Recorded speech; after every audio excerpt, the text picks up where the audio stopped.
He knows that when you've been longing, that you might grab a hold of the first thing that feels like relief, even if it's only feeding your flesh and not nourishing your soul. Attention is not the same thing as intention, okay? Presence is not the same thing as pursuit. Connection is not the same thing as covenant. God did not create you to live on crumbs when he's prepared a table for you. Don't let desperation convince you that bare minimum is all you're worthy of. Your spirit already knows the truth. Okay, you are fearfully and wonderfully made. Okay, you are worthy of love that reflects Christ's love. You are not an afterthought. Okay, you are chosen. Okay, a chosen vessel. I know the waiting hurts. I know it can feel lonely when your prayers seem delayed and other people's lives look like they're moving faster. But hear me, it's better to wait in wholeness than to marry in brokenness.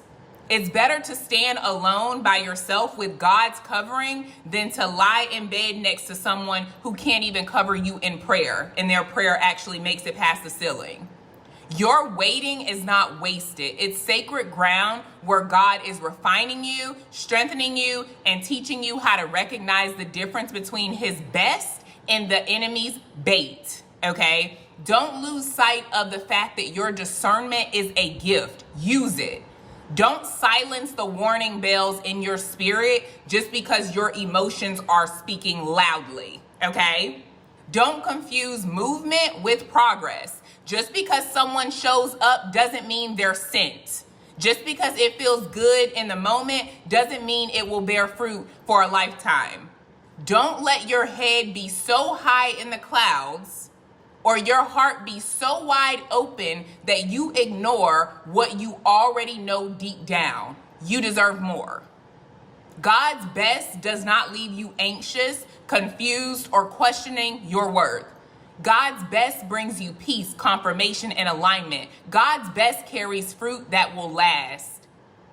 And one last thing, don't pretend to be oblivious to what you already see and hear. Just because someone acts like they don't know something or they play innocent doesn't mean that you should ignore the truth that God is already revealing to you. Don't silence your voice to keep the peace. Don't keep excusing what is clear. You matter in this too. Don't be afraid to call out what you know is right. Don't be afraid to say what you deserve. Don't be afraid to speak what God has placed on your heart.